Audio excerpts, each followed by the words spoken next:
First, thank you all so much for coming. I'll just go back a little so I can see everybody. The reason I wanted to have this kind of discussion was because I hear so many people write to me, or they come up to me at cons and they want to know how to get started in a voiceover career, or a career drawing animation or anime, or just in general artistic careers. And a lot of people are feeling like they're in a job that doesn't quite lead them that way. It's not necessarily fulfilling. It might be fulfilling in a different way, but it's not on the way to what they're hoping for. And so I thought maybe we could talk a little bit about that and what to do. Because waiting for it to happen is not going to work. And I know because I waited for a pretty long time for it to happen. I was living in Chicago. I didn't go there right away. After college, or uni, as I think you guys would call it, I had a job for about a year working in an office and thinking about becoming an actor. And finally, after a year, I moved to Chicago. Now, really, in the United States, if you want to be a professional actor, nowadays you can move to Chicago and do that, at least on stage. But that was 1978, and you had to either go to New York to do stage work or go to LA to do film and TV. I went to Chicago because it was close to home. My parents lived near there, and I was scared to move to either coast. And I worked in theater in Chicago for 10 years. Finally, when I was 33 years old, I decided I had to move to Los Angeles, because if I didn't, I would be kicking myself for not trying. I could fail, but I had to at least try. And just so you know, you may know this now, I don't know, my age is on the internet, but in 1995, when we started recording Tenchi Muyo, I was 40. So I think it's useful to know that this stuff doesn't just happen. The people that you see, the famous people who are young stars, the Harry Potter stars, they all really got, a break as young actors.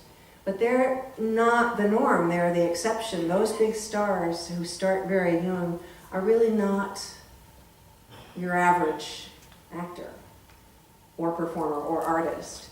Most of us really have to work at it. And it's not just being talented. Talent is really, really great, but it won't get you anywhere by itself. You have to be persistent. You have to keep at it. And when they say follow your dreams, the operative word is follow. It's not dreams. It's the verb. It's the action. You have to do it. And that means so many different things. It's not going to be the same thing for every person. For me, I had to go to LA. I had to get a job in an office, typing. I'm a very, very good typist. I'm a really good typist. And I'm also a very good organizer, so I can file anything you've got. But I did that for some years in LA. Well, fortunately, I had a very sympathetic boss, because the job I got was in a production company. So I think just finding work in your field, if you can, even if it's adjacent to your field, is a really great way to start. Because at that job, one of the producers on staff had a client who wanted a new voiceover talent for their ad campaign. And so I made a voice demo, and she took it to them. And I've had the voiceover job for 15 years that she got me. That job has been paying my bills. So, and that's not a glamorous job. It's some commercials for grocery stores, But it's adjacent. it's adjacent to the really fun artistic things that I want to do. So I thought maybe you guys might want to talk, if you're wondering where to go next with your career or your art, we could just toss one out here and brainstorm it a little bit with the group. Others might have ideas for you. You might meet people here who can help you move forward. I've met people in day jobs, classes, workshops, etc., who have helped me move along, and I've done what I can to help them. You can meet people that way. So has anybody got something they want to talk about? You can talk specifically or generally about where to go next with your career. Yes. Luke's bringing you a microphone. Thank you, Luke. We do this the high-tech way.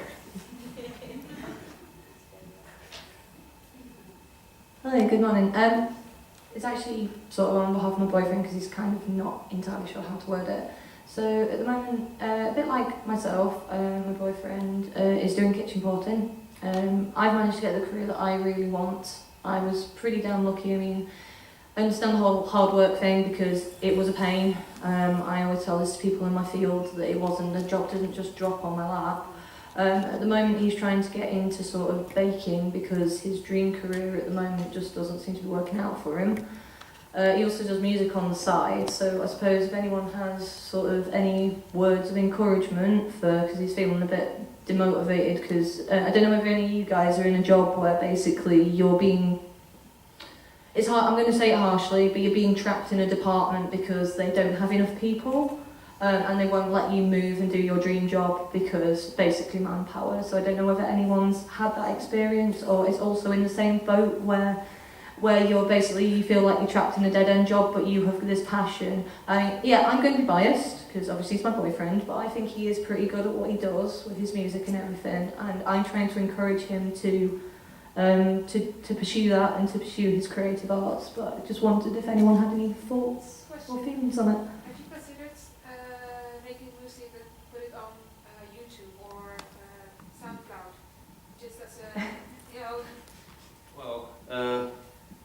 Fun story on that one is actually I have uploaded an album for sale. It's a cover album.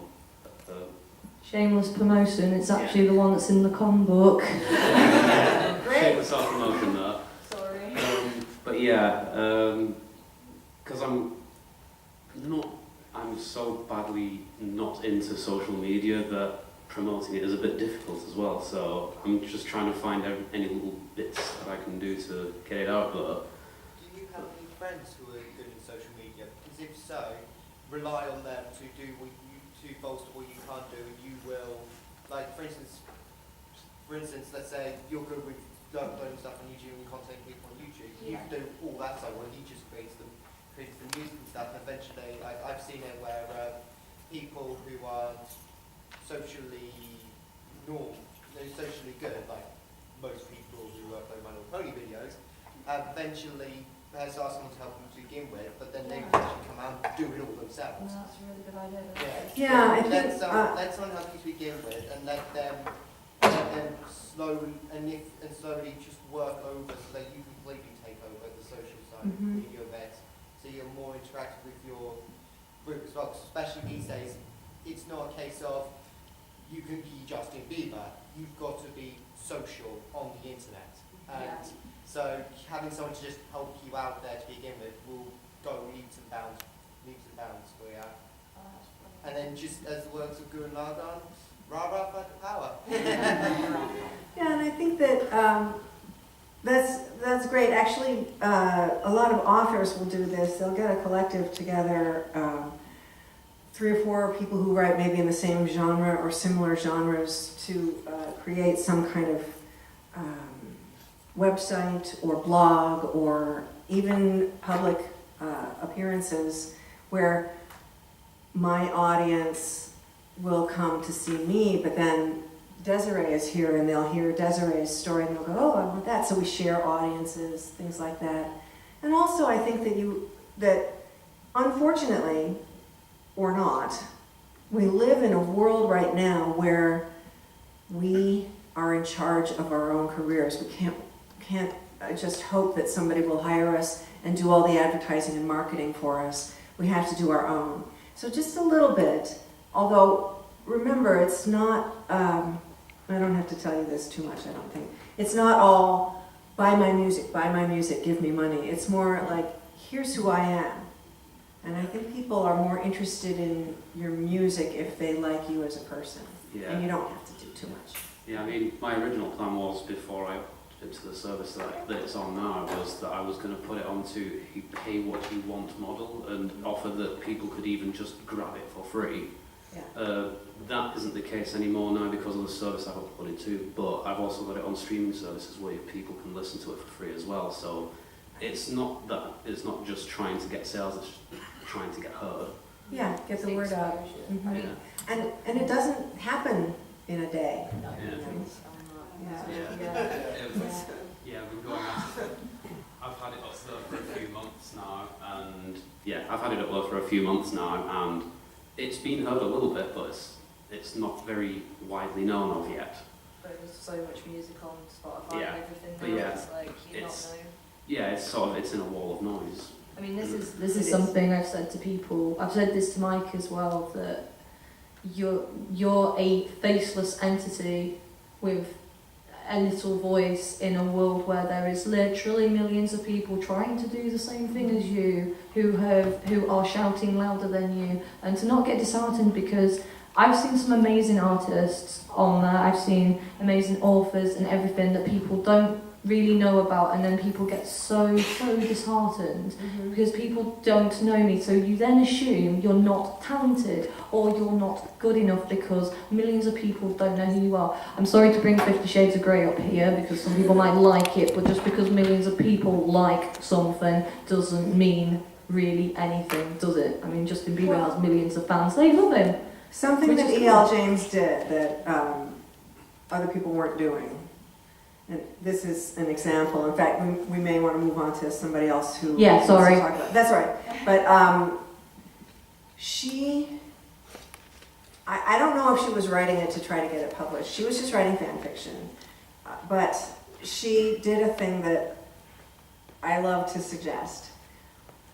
When everybody else is zigging, you zag. If you're doing what everybody else is doing, then you're doing it wrong. Or maybe wrong is a little harsh. But do what you do. Don't worry about what everybody else is doing. Do what you do. And if what you're doing is like what everybody else is doing, then maybe you need to examine it a little bit. Because she took that story and she made it softcore porn, and that wasn't what everybody else was writing. And whether or not she's a good writer may be up for debate, but people wanted a hot, sexy story, and she started, not only did she sell millions of books and get her books made into movies, but she started a craze in the publishing world for softcore porn. But anybody who does it now is zigging and not zagging, and that's why she's still the top seller. So I highly recommend that, you know, if you see somebody else did something and they were successful at it and you go, well, I can do that too, that may be a clue that maybe that's not what you should do, unless it's what you really, really, really, really want to do, you know. Who else has one? Yeah? Here, I saw you first. It's okay, I can put one. Okay. I'm going to attack you with two Yes, microphones. You stay comfy. You Oh, I know. know. It's like, who? Sorry, I just wanted to say, like, in relation to what you guys were saying, but I think this is really, can be important for anyone who's trying to, like, pursue their dreams. You were talking about, like, being a faceless sort of, that's, like, being completely faceless and just being part of, like, this mass, like, this wall. And I think, like, I know it's so easy to think that way when you get disheartened, but you've got to view yourself as not only an individual, but someone who's worthwhile and talented, and never stop thinking that. Never say to yourself, oh, I'm just, you know, part of this faceless mass, no one's hearing this. And I think, like, 95% sometimes of the kind of charisma that allows you, and you don't need to be like stereotypically charismatic, but 95% I think of that type of charisma that gets people to notice you and to stop and take note of what you're doing and what you're pursuing is about self-belief. And that's like so important. Yeah, basically. Like things start happening for you better if you just practice self-validation as often as you can. Like just look in the mirror and tell yourself all the things that are right about you and right about what you're doing. Because if you believe it, other people will believe it. I think that's true. And I also, you made me realize I've apparently gotten some fame from playing the role of Ryoko, which I did starting 22 years ago, and which at the time for me was just a job. It wasn't special. I didn't know it would be special. I just went in the studio and played this character who felt kind of like me, you know, or at least I got to be mad, and I got to be sexy, and I got to be all these things that I really want to be that I wasn't getting cast as. I was being judges and doctors and lawyers, and I got to be this wild and crazy fun person that I feel like inside. And then I went on and did other work, and years later people started showing me that they really loved that. So you might not always know that it's getting results right away. In fact, it might not get results right away. But if you keep at it and you're doing something that you really care to do, and when I say doing something that you love, that's not quite it in a way, is it? I mean, there's a lot of things that I love to do that I know nobody's going to pay me for, you know. So something that I really care to do that I think I can share. And I may not be able to share it, you know, the world today is so, also in 1995 we had the internet, we had email, but it wasn't anything like this. Everything is on the web right now. Everything you want is on the web. And so how do you stand out when my conversation with somebody in England is instantaneous and I'm 15-hour plane ride away? That's mind-boggling that we can do that. But then again, the competition is worldwide now. It's not just local. So you just have to love what you're doing. You also have to make a living. And how can you incorporate that with making your passion into your day job, which is what we're talking about. Yes, Rosalie. I was going to talk about that specifically. For the last few years, I worked in a cinema after I graduated studying music. So that was quite, you know, having people shout at you for how much popcorn cost and cleaning up after, because people leave horrible, like pears and all sorts, and be like, yeah. So what I always did with every kind of day, you know, the paying the bills job was trying to make it relevant to what I want to do as much as possible. So luckily the place I worked in is an art cinema, and it's been a cinema for over 100 years. So we get special guests that come in and do talks. So we had Phil Dupitis, who's like a famous presenter, comedian in the UK. And I have like anxiety and stuff, so I was just like, oh, I'm going to say hello, because I've been watching him on TV since I was little. And it turned out he was a big nerd and loved anime. So we were talking about that, and then we went to lunch. We went vinyl shopping. I ended up getting to hang out in his flat, and he had all this amazing like Matt Groening original artwork and things. And then it turned out he's best friends with the creator of Phineas and Ferb, who works at Disney. And he's also done voice acting work. Because I studied music, but it was vocals and it was voice acting that I wanted to do, but I did music instead. And then it turned, so just by always having the thing of, your job's horrible, but if you try and make friends and try and make it relevant, like I cosplayed at my work, and I got paid to do it. I got paid to be Elsa, and I had no training in it whatsoever, and I just tried to make the best of a really dire situation, but it worked. That's a really good example of what I'm talking about. Is trying to find something. Yeah, that's a good example of what I'm talking about. Is trying to find something relevant to you. My first job was in a movie theater as well, and I didn't get to meet anybody really cool at all. But truly, you're right about the mess. But I did get to watch movies and learn a lot from film. So even if that's all it is, it's just learning, you know, that can be a really useful way to start that particular career. Or if you're a writer, you might want to start working in maybe a publishing house where you could work in the mailroom, work in the office. You may not be an editor from the top, but people move up. Who else? Oh gosh, let's see. Thank you. Wow, it was a long, well, not that long ago, I suppose it was about 8 years ago. I graduated from university and I didn't have anything. I was unemployed for 10 months, and the first thing that I could find was a call centre. And both that period of the 10 months of being unemployed and working at that call centre were possibly like the worst couple of years of my life. I never felt so alone, and it was an inbound call centre, so you weren't ringing people, people were ringing you to yell at you and shout at you, and I cried on the bus on the way to work every morning.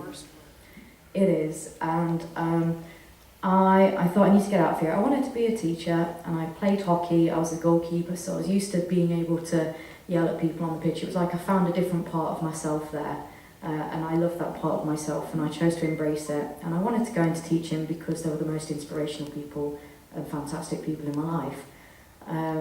So I started coaching, and I applied for my PGCE, but I also applied for a job at the local universities, because we've got 2 universities in our city, so it's a massive hub for employment. There's 20,000 students. So, and I went for this job. It was a 0 hours contract, which kind of means that the work comes as and when, and you get paid for that. So it's been a subjective debate, but it kept me going, and I had to bunk off my call centre for the day just to go for that interview. And that was kind of my break. I worked for student services. I got into the PGC eventually. They were oversubscribed, but that PGC was the best experience of my life. I thought that the undergraduate, I was on my own. I felt alone a lot, and I didn't get as much from it as a result of that.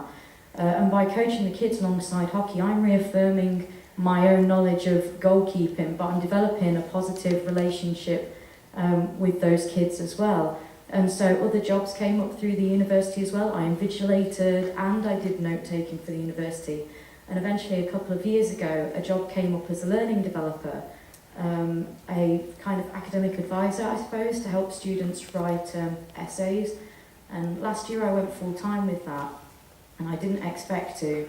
And it's become, I didn't know that I could turn my coaching into a job and end up looking after 4,000 students in a school. Do you think that, because now you have a job that you really love, do you think that maybe your call center work is useful to you now in any way? Did you learn anything on that job that you hated that's useful to you at this time? Just to keep persevering with it. I mean, even during my PGC, things got hard. Balancing 3 different jobs, my volunteering. I was on the pitch 6 days a week, right, in the evening, and I was doing my job. I was on placement 2 days a week, and one of my friends decided to take her own life during the 2nd year of that. But I was doing the PGC part-time, and it was flexible, and there are other routes into teaching as well. Just, you know, do have a look and do some research on it. And I think I set myself time to get ahead, but also chose a direction that gave me enough flexibility. So if bad things like that happened, I moved house at the same time, and it broke me. I literally went to the tutor, and I was just in tears, and I just don't think I can do this. I was like, and she went, you know, I think you can. You know, you've come this far. You've literally got 3 months left.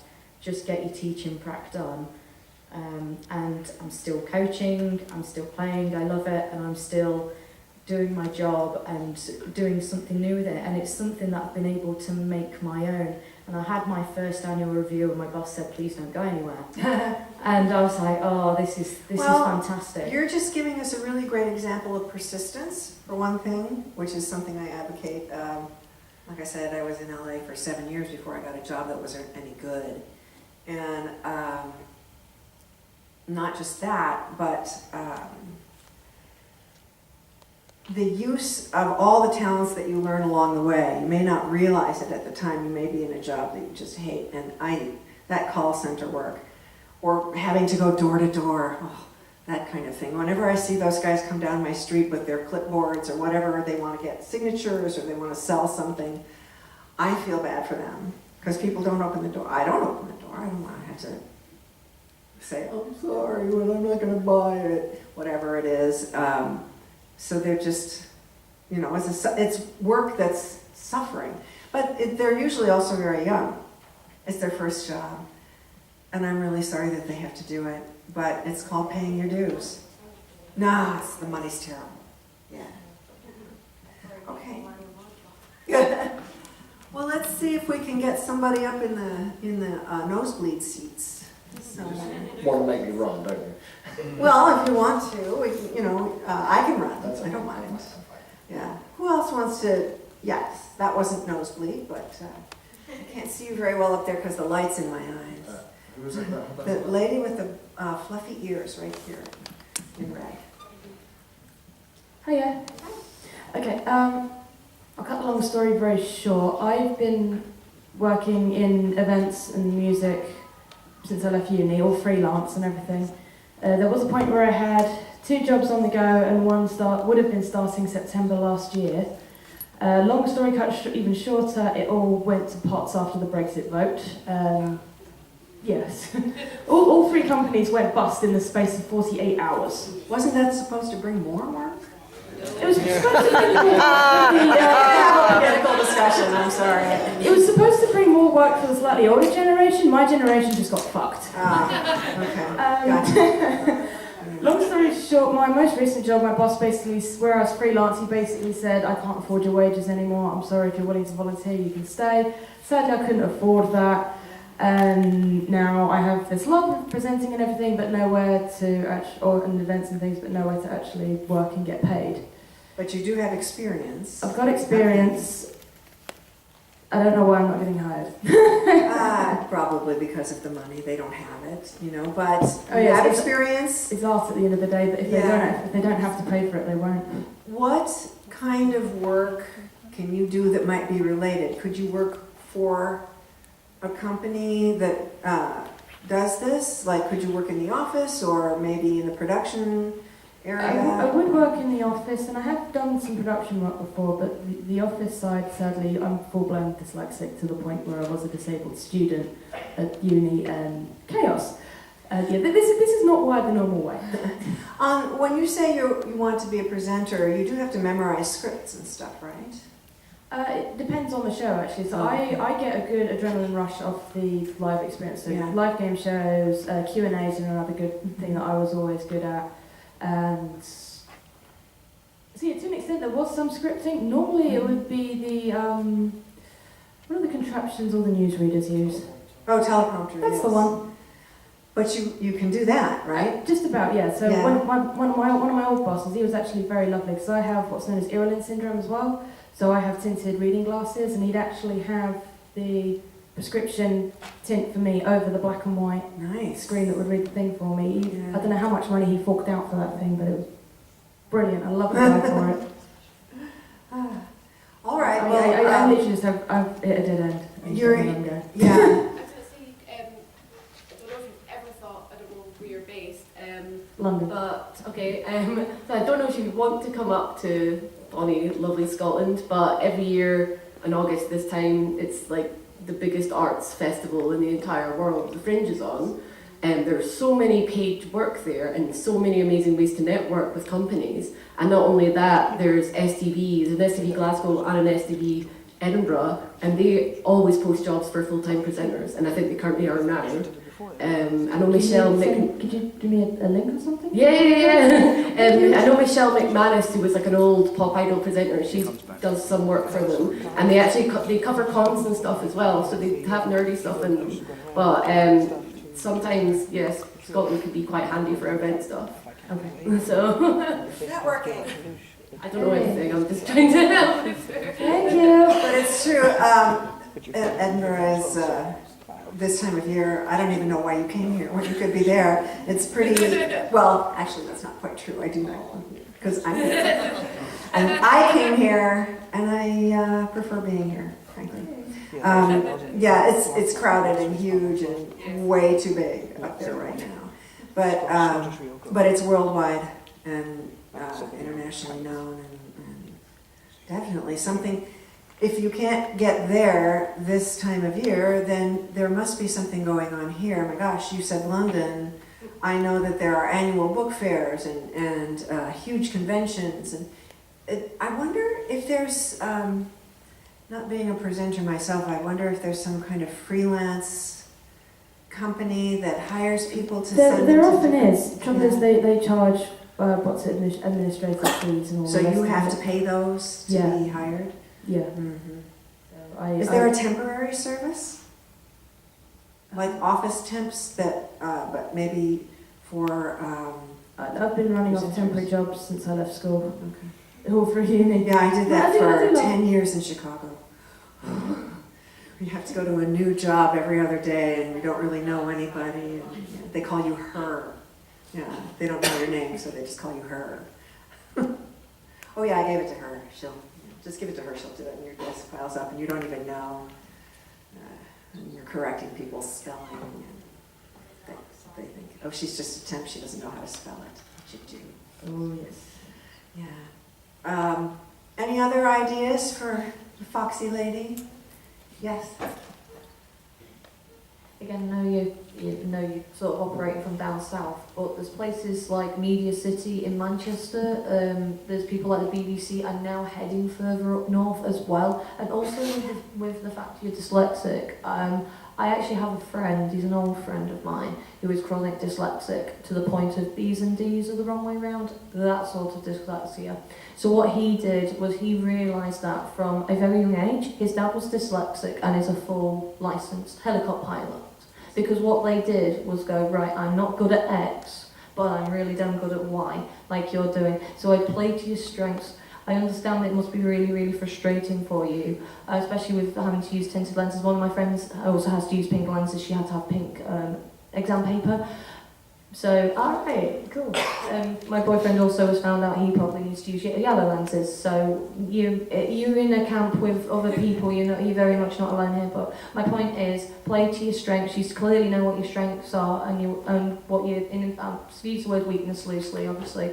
But just keep trying, keep persevering, and remember, I'd go with what Patricia and everyone here has said, pursue what you want to do. I know it's really crappy having to take temp jobs and stuff, but just keep going at it. Look at the agencies. Maybe go up to Scotland and see if there's anyone here and talk to the nice lady down there and get some contacts and stuff. But, I can imagine there's more people in the same boat as you than you realise. And that's seriously. a good point, because, remember the lady yesterday who came out on stage in her wheelchair to talk about the charity?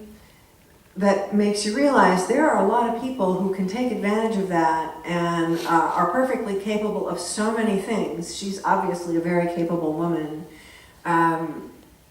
If there must be organizations for people with dyslexia, There is. Yes. and a great way to network with people who can help you find what you're looking for. And also, I hear a lot of people say, this is why I can't do what I want to do. And I don't mean that it's making excuses necessarily, but they're seeing the things that are barriers to their work. And they're very aware of those barriers. And I would like to suggest that you look at your barrier and see how you can turn that around to be of use to you. I have on my bulletin board, where I can see it every day, is, I keep quoting Joseph Campbell. Oh, and by the way, anybody who was at the writing discussion yesterday, his book is called The Hero with 1,000 Faces. Joseph Campbell wrote a phrase that I try to live by, and he said, "The cave you fear to enter holds the treasure you seek."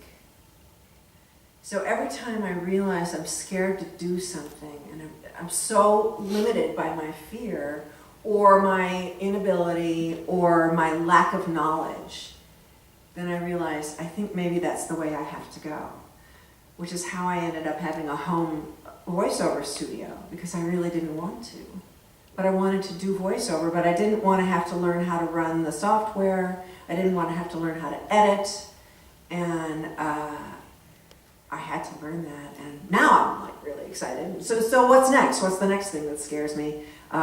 Probably finding a train tomorrow to go to my next destination. I don't know how the train service works here, and I'm terrified. Well, what am I going to do? I'm going to go to the train station and figure it out. So look at that barrier.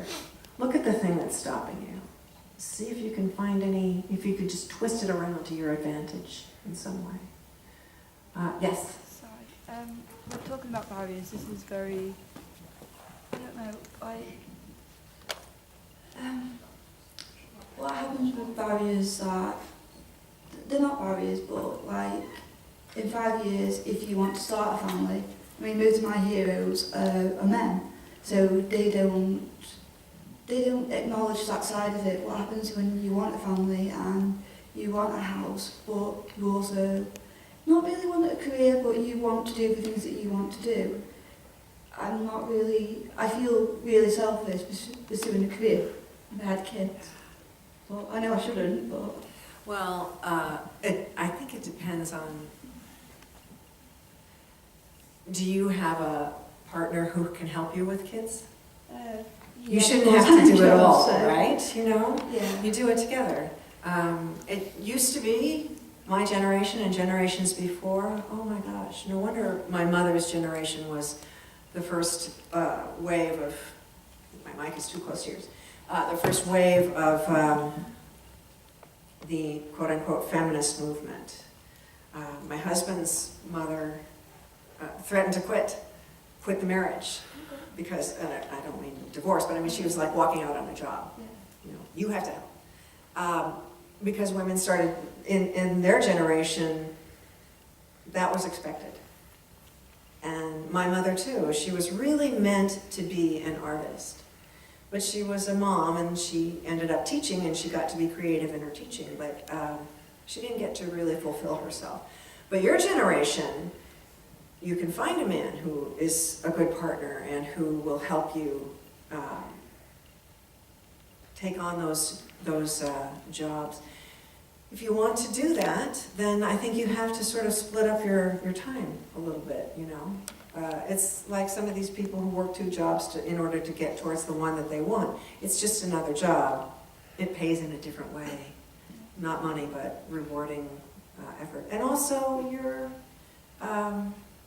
creating a life for somebody, as we always hope we will. We always hope we're going to create a life for them that's better than ours was. You know. Yeah. But I really don't have, there's no one answer to any of these questions. That's why this is a discussion and not a lecture. Yeah, it just kind of feels like, I don't know, it kind of feels like nobody,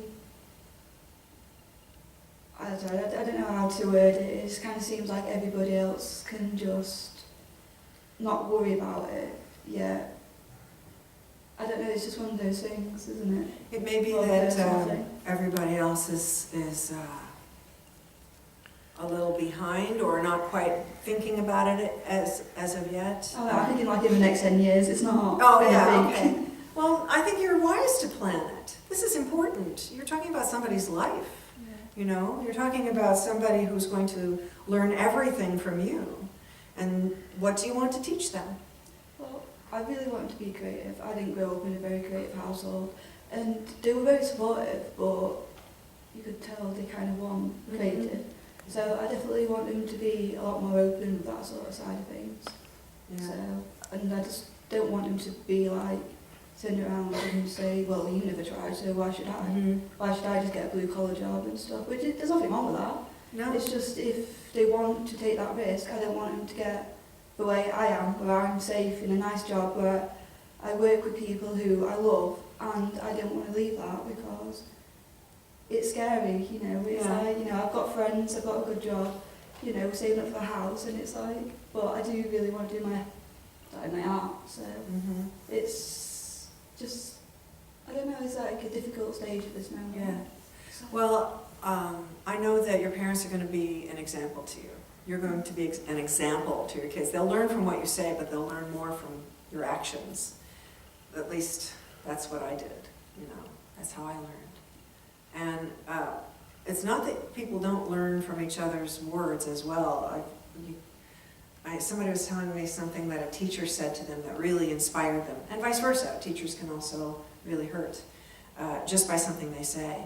But I think you have to decide, not only, when you're talking about kids, it's a different thing when you're talking about a job, because you're not talking about the kind of influence on someone's life that you're going to have. But when you're having children, you're going to be such an important, you're going to be the center of their life for their most formative years. So I think you have to take it all into consideration. I have a neighbor who's a great mom. She's just the best mom ever. And part of why she's a great mom is because her husband is a great dad. But another thing that really helps is that her family is all nearby. And they all do this sort of supportive thing. So the cousins all get together. On weekends, one of the moms gets to go off for a day while the other moms kind of handle all the kids. Also, her parents live nearby. So their grandparents are right there. So it's this terrific family support system. Sounds like you may not have exactly the same thing. But you've got a friend support system, you know, that could be of use to you. Yeah. Thank you. Tough one. There's just nobody really... Tough question, It's a yeah. very good question. Yeah. Sorry. Well, I didn't have kids, so I don't really have an answer for you, but maybe somebody else does. I saw arms going up. Yeah. Well, let's get over here.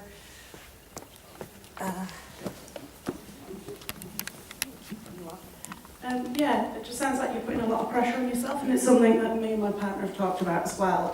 We've not got kids yet. We're sort of intentionally, like you say, sort of next 10 years kind of thing. But obviously it could happen at any time, you know, these things sometimes aren't planned. Yeah. And rather than putting so much pressure on me, because at the moment I'm in a job I really enjoy, and I'm going back to university shortly. And my partner is in a job he really doesn't enjoy, which is why we've come along to this. But so that's why we've sort of discussed that in the next 4 years, whilst I'm studying and in something I enjoy, there would be no point me leaving that to have children. So ideally it wouldn't happen in the next 4 years, but if it was, your partner can take paternity leave if that's something that's more suitable for your relationship. Obviously that's something that you two need to discuss. And that's what we've said, because I wouldn't want to leave a career that I'm really enjoying and I feel I can really go somewhere with when Ian isn't, and so he could take, you know, help me with that. And like I said, you do sound like you're putting an awful lot of pressure on yourself, but I don't think you need to. I mean, you know, sort of, I think everyone worries about this stuff and everyone's thinking this stuff. You're certainly not the only one. I think anyone that's in that situation where you are thinking, I would like a family, and you're being responsible about it by thinking about it and worrying about it, because it's, you know, it is a really serious deal. Like you kept saying, it's a life. So yeah, I think you're doing the right thing by I know it isn't pleasant, but by worrying about it and thinking about it and, let's say, having those conversations. I think the more you talk about it, the more you'll realise everyone around you is sort of got the same anxieties. You know, you remind me of a friend of mine, these friends, John and Amy, they, in fact, last time I was in England, he was here. We went to see theatre together. He's a very good friend, and he and his wife decided to adopt. They have a little girl. Well, Amy loves her job. John doesn't love his job. And he freelances too, so he has more time. Well, so he's the stay-at-home dad. That's their solution. It may not be everybody's solution, but there are, like I said, there were just not these options when I was a kid, but you guys have a lot of options. You can have any kind of non-traditional home that you want to have, you know. Yeah. Yeah, I heard the whole, you know, it takes a village to raise a child. You know, you're not, you know, you've never. I think you'd have to be in a very like bad place to find yourself completely isolated and in that Zelly. Yeah. Sometimes you might be afraid to ask. Yeah. Is that it? Yeah. Most of it is. Yeah. Like I said, it's such a personal thing. You kind of feel like you're alone on an island.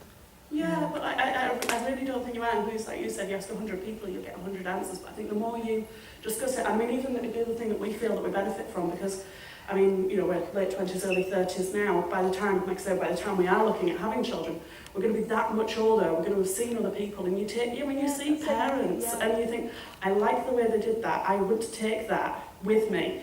And there's other things you think, you know, I would have maybe wanted to deal with that differently. Even just looking after friends' kids, I think, oh, I didn't handle that right. But then you can try and remember that, and you will make mistakes, of course you will, we all do, but just trying to take as much from what's going on around you as possible and make the better decisions.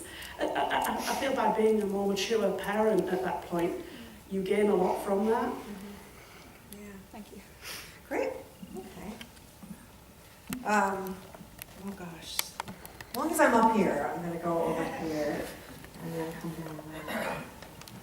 Will you keep me on time, please, Luke? Okay, thank you. Hi, yeah, I kind of wanted to come back to the whole playing to your strengths thing. Basically, ever since, it's the usual story, ever since I was little I wanted to do art, I wanted to get into animation and comics and things, and you know, I was always that strange kid at school who was always really into geeky stuff, and actually Tenchi Muyo was my favourite anime when I was a teenager. Basically, I got into university to do visual communication, which is just kind of a mix of lots of different media branches, and so it ended up doing animation as my final thing. The one thing that I struggled with a lot up until that point was I was intelligent, you know, not to blow my own horn or anything, but I did struggle academically because I struggled with self-directed learning, and I struggled in classes where I wasn't kind of the focal point of the teaching. And it actually turned out that only a couple of years ago, you know, I'm 32 now, I was diagnosed as being on the autism spectrum, and it was only looking back that I kind of realised that's why I struggled a lot. After my bachelor's degree, I was just kind of, you know, I had these skills. I knew I was good at art, but you know, coming back to that point of it's kind of instead of zigging, you zag. It's you know, everybody else was also good at the things I was doing, and there were people that were better at the things I was doing, and so kind of they were getting the attention, and I was just kind of sitting in a corner going, yeah, but I'm good too. And it was just as a complete leap of faith, I decided to do a master's degree, and I actually found out that there was a niche that I could really fit into, and it was something that I really wish I'd had going through school. And I basically used the skills I had and went into the discipline of instructional design and e-learning. It was something that I'd absolutely never considered before. I didn't really even know it was a thing, but now I'm freelancing, so obviously, as other freelancers know, it was kind of up and down as to whether you got work or not. But since doing that, and since discovering that, you know, I could both help people like me who struggled with text, struggled with sort of self-directed stuff, and could learn in their own time. You know, I make animations and comics to help people with that for now, across a sort of wide range of subjects. You know, I work for National Grid doing animations about gas metering, which doesn't sound particularly interesting talking about it, but it was quite interesting to do. But at the same time, I've also developed comics and animation dealing with awareness of people with autism during emergency situations, and it's just kind of basically, if I hadn't learned what both my limits and my strengths were during that time, and if I hadn't kind of taken that leap and gone into something that I never even knew existed at the time. I wouldn't be where I am now. I'd probably still be kind of floundering in a dead-end job. Something that you bring up here is persistence, for one thing, because you decided to continue on for the master's degree. I think that's part of having autism. I'm actually quite stubborn. Yeah, it's one of the perks. Yeah. But also, this thing that you found a way. What this brings up for me is that you don't always get to do the thing that you thought you were going to do. You thought you were going to be a movie star. I don't know anybody in here who thought that, but you think that you're going to be the top animator at Disney. These are the things you shoot for, and then you find yourself doing something else on the way that's really interesting and really plays to your strengths, like what you found. I love that you're doing this stuff for the National Grid. Who knew that they needed that? But there's this whole, for voiceovers, there's this whole thing called e-learning, where you voice videos for anything. Yeah, anything. Literally anything. Yeah. So, Yes. I used to be e-learning as well. Oh, yeah? Nice. Right, because he does a lot of modeling and computer-generated stuff. And, Yeah, well, I knew you were into animation. I didn't know you actually... Yeah, I used to do a military e-learning. Mm-hmm. Oh, nice. Yeah. Yeah. So you may not know, but when I say turning your passion into your day job, it could be that you're going to end up working in some job like this that isn't really exactly what you thought your passion was, but you can find so much joy in this work. And also after work you can go home and draw the pictures you want, or sing the songs you want to sing, or do some theater and that's just it. I mean, I still do the comics and other stuff on the side, but I actually found a job that I really love doing that I didn't know I could do. And then you have the security and the safety and the insurance or whatever. I guess you guys don't have to have that. We have to make enough money to buy insurance or work for a company that buys it for us. And then you can relax enough to be an artist. Hopefully that makes sense. We have time for another one, Luke? 5 minutes. 5 minutes. Okay, one more, and let's go down here. Finally plucked up the courage to do it. Okay. But following your dreams. I've been writing seriously since the age of about 13. I wrote stories pretty much as soon as I could hold a pen, basically. I've been developing a fantasy world that I created back then, and I have Asperger's syndrome as well, so a form of autism. And I also suffer with anxiety and depression, which is what's taken me so long to actually try and find the right words to say to everybody. And I wanted to publish my book a good few years ago, but it just wasn't ready. I was trying to, write the first few chapters again and again and again to try and find the right flow for the story. And, it's now here. I'm 31. So it's not traditionally published. It's classed as self-published, but it's sort of somewhere in between because an editor found me on Twitter. I only had a very basic website with a few excerpts of my work on it.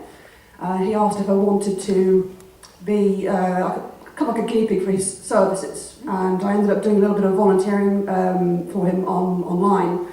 Doing a bit of proofreading and writing content about doing writing and such, and he published my book for me, and I'm quite lucky in that respect because without him, it wouldn't be here now. And I've heard some people say that it's difficult to get a traditional deal once you're self-published, but that's it was mentioned about 50 Shades of Grey that E.L. James, apparently she was self-published first and then got a traditional deal, so it is possible. And I think, well, even if someone thinks, I'm not a very good writer, you can always improve. Yes. I've now registered as self-employed because I've been unemployed for such a long time, about a decade now. I had problems in previous jobs. I actually got bullied into resignation. When I worked at the Borders bookstore, we had them over here.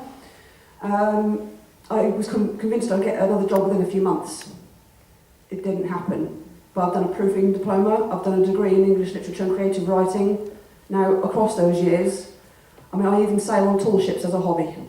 You know, team building exercises, you know, but no matter how hard I've tried, I've been through all the work training schemes, I've tried to do voluntary work, it just didn't work for me. But I continued pursuing my writing because when I turned 13, that's when I thought, I really want to be a published fantasy author. Well, and I just kept pushing and pushing and have pushing. To write. Yeah, I just kept pushing and pushing for that, yeah. You're one of those people who just has to. Yeah, and well, my first book is now out, and I'm in the middle of writing book 2 and a short story compilation. There are some details in the con book, and there was it was supposed to be a free download, but Amazon decided to be a bit funny about it because we went through Ingram Spark. Oh. So they didn't want to I have to a do suggestion for you on that after we're done here. Yeah. But and we do need to wrap things up. But I just want to mention that some of the things that you said that that have been your barriers. Yeah. Being able to talk about them, you may find that other people have the same barriers. Yeah. In fact, my husband uncovered a quote the other day. He says, "Tell him this," and I can't remember who said it, but he said, "All those people, your big heroes, the people that you think are, you know, doing the thing that you want to do, they don't know what they're doing either. They really, they all they know is they just kept at it. They worked hard, and they persisted, and they were willing to walk through their fears." Yeah, I mean, I've been completely terrified of doing this. You know, but you did it. Yeah, you did it anyway. But I've done it anyway. Yeah. So and I would encourage anyone else to do the same. Keep keep pushing for it. Keep following your dreams. Yeah. Oh, there's our ending. Yeah. Thank you.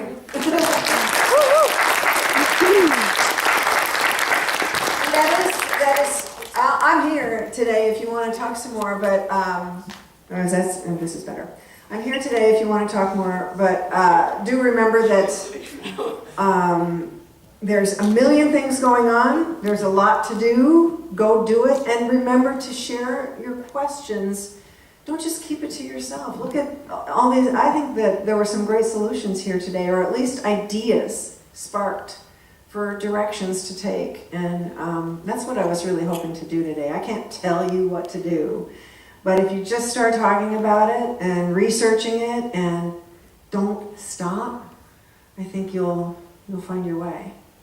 So thank you for coming. Woo!